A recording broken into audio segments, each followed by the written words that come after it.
வணக்கம். நாம செய்யற வேலைய பத்தி நாம நிஜமாவே என்ன நினைக்கிறோம்? இன்னைக்கு நாம ஸ்ரீமத் சுவாமி சித்பவானந்தரோட தினசரி தெய்வீக திரட்டிலிருந்து ரொம்ப ஆழமான ஒரு விஷயத்த பத்தி பார்க்க போறோம். இது வேலை, அதோட மதிப்பு, இன்னும் சொல்லப்போனா நம்ம உலகத்தை பார்க்கற பார்வையுமே மாத்தக்கூடிய ஒரு அற்புதமான சிந்தனை. சரி, ஒரு நிமிஷம் யோசிச்சு பாப்போமா? சில வேலைகள் மத்ததை விட உயர்ந்ததா?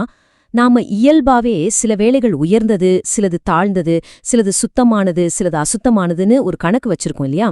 யோசிச்சு பாருங்க, ஒரு டாக்டரோட வேலையும் ஒரு துப்புரவு தொழிலாளியோட வேலையும் நம்ம சமூகத்துல ஒரே மாதிரி மதிக்கப்படுதா என்ன? ஆனா இந்த உயர்வு தாழ்வு உண்மையிலேயே அந்த வேலையில தான் இருக்கா, இல்ல அத பாக்குற நம்ம பார்வையில இருக்கா? இந்த ஒரு கேள்விதான் நம்ம இன்னைக்கு பார்க்க போற விஷயத்தோட மையமே.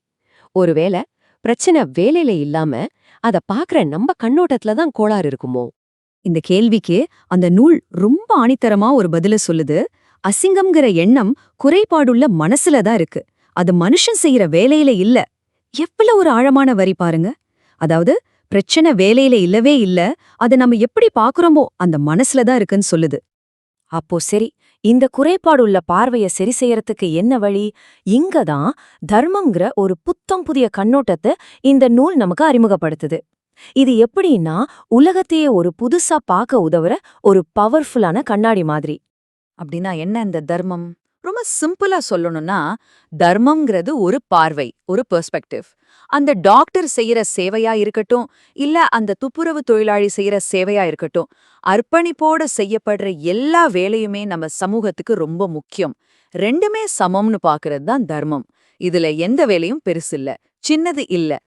சரி, தர்மம்ங்கிற இந்த பார்வை நிஜத்துல எப்படி வேலை செய்யுது?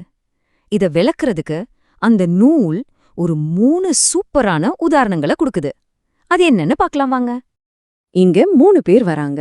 ஒருத்தர் சம்பந்தமே இல்லாதவங்க மாதிரி தோணும். ஒன்னு உலகத்தையே துறந்து தவம் செய்ற ஒரு துறவி. 2வது தான் குடும்பத்துக்காக தான் கணவருக்கு உண்மையா சேவை செய்ற ஒரு மனைவி. 3வது நம்ம சமூகம் அசிங்கம்னு ஒதுக்குற அழுக்கையெல்லாம் சுத்தம் செய்ற ஒரு துப்புரவு தொழிலாளி. இந்த 3 பேரோட வேலையும் ஒன்னா என்ன? சம்பந்தமே இல்ல இல்லையா? ஆனா இதுக்கு அடுத்து வர்ற வரிதான் நம்மளோட மொத்த பார்வையும் மாத்தப் போகுது. ஒன்னு இன்னொன்ன போலவே ரொம்ப முக்கியமானது, தவிர்க்க முடியாதது. கொஞ்சம் யோசிச்சு பாருங்க. ஒரு துறவியோட தவமும் ஒரு துப்புரவு தொழிலாளியோட சேவையும் சரி சமம்னு சொல்லுது இந்த நூல். இது நம்ம பொதுவா வச்சிருக்கிற எண்ணங்களுக்கு எவ்ளோ பெரிய சவாலா இருக்கு பாத்தீங்களா? அப்போ இந்த 2 பார்வைக்கும் என்ன வித்தியாசம் இப்போ உங்களுக்கு நல்லாவே புரியும். நம்மளுடைய குறைபாடுள்ள பார்வை என்ன பண்ணுது?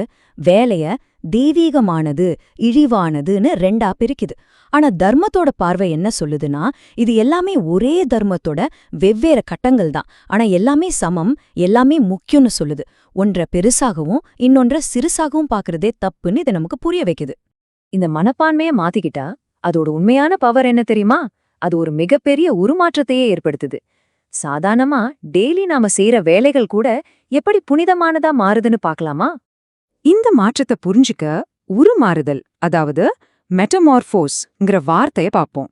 இதோட அர்த்தம் என்னன்னா, ஒரு பொருளோட வடிவத்தையோ இல்ல அதோட தன்மையோ ஆடியோடு மாத்தி முற்றிலும் வேறொன்றா ஆக்குறது. இது சும்மா மேலோட்டமா வர்ற மாற்றம் இல்ல, ஒரு கம்பளி பூச்சி பட்டாம்பூச்சியா மாறுற மாதிரி ஒரு முழுமையான மாற்றம். நம்ம செய்யற வேலைகளுக்கும் இப்படி ஒரு உருமாற்றம் சாத்தியம்னு சொல்லுது இந்த நூல். இப்போ நீங்க ஸ்கிரீன்ல பாக்குறது தான் நாம இவ்ளோ நேரம் பேசிட்டு இருந்த விஷயத்தோட மூலப்பகுதி. நாம டிஸ்கஸ் பண்ண எல்லா கருத்துக்களும் இதிலிருந்து நான் வந்தது. இதுல தான் அந்த ரொம்ப முக்கியமான கடைசி வரியும் இருக்கு. மகாபாரதத்திலிருந்து எடுக்கப்பட்ட அந்த பவர்ஃபுல்லான வரி இதோ. தர்மமா பாக்கும்போது நம்ம செய்யற எல்லா உலகியல் வேலைகளும் புனிதமானதா உருமாறுது. நல்ல கவனிங்க, இங்க நீங்க செய்யற வேலை மாறல. நீங்க தெருவை சுத்தம் செய்யறதா இருக்கலாம், ஆபீஸ்ல வேலை செய்யறதா இருக்கலாம், இல்ல குழந்தைங்கள பாத்துக்கிறதா இருக்கலாம். வேலை அதுவேதான். ஆனா அத பாக்குற உங்க பார்வை தர்மம்ங்கிற பார்வைக்கு மாறுறப்போ அந்த வேலையோட தன்மையே புனிதமா மாறிடுது. சரி, ரொம்ப அருமையா இருக்கு. ஆனா பழங்காலத்துல சொன்ன இந்த ஞானத்தை நம்மளோட இந்த வேகமான வாழ்க்கையில எப்படி பொருத்தி பார்க்கறது? இந்த சிந்தனைகளை நாம எப்படி நடைமுறைக்கு கொண்டு வரலாம்னு இப்ப பாப்போம். நாம இன்னைக்கு கத்துக்கிட்ட முக்கியமான விஷயங்களை ஒரு தடவை பார்த்திடலாம். முதல்ல உயர்வு தாழ்வு வேலையில இல்ல, அது தீர்மானிக்கிற நம்ம மனசுல தான் இருக்கு. 2வது அர்ப்பணிப்போட செய்யற எந்த சேவையா இருந்தாலும் அது எல்லாமே சமம்தான். 3வது தர்மம்ங்கிற பார்வைக்கு நம்ம சாதாரண வேலைகளை கூட புனிதமா மாத்துற சக்தி இருக்கு. கடைசியா ரொம்ப ரொம்ப முக்கியமானது, உங்க பார்வையை நீங்க மாத்துனா உங்க உலகத்தையே நீங்க மாத்தலாம். சரி, இப்போ உங்களுக்கான ஒரு கேள்வி. உங்க வாழ்க்கையில நீங்க ரொம்ப சாதாரணமா இல்லனா ரொம்ப அழுப்பா, ஏன் சில சமயம் ரொம்ப கஷ்டமா நினைச்சு செய்யற ஒரு வேலை இருக்கும் இல்லையா? அந்த வேலைய தர்மம்ங்கிற கண்ணோட்டத்துல பார்த்தா அது எப்படி புனிதமா மாறும்? அது உங்க ஆபீஸ் வேலையா இருக்கலாம், இல்ல வீட்டு வேலையா கூட இருக்கலாம். ஒரு நிமிஷம் இத பத்தி யோசிச்சு பாருங்க. இந்த ஒரு சின்ன பார்வை மாற்றம் உங்க வாழ்க்கையில எவ்ளோ பெரிய தாக்கத்தை ஏற்படுத்தும் சிந்திச்சு பாருங்க. நன்றி.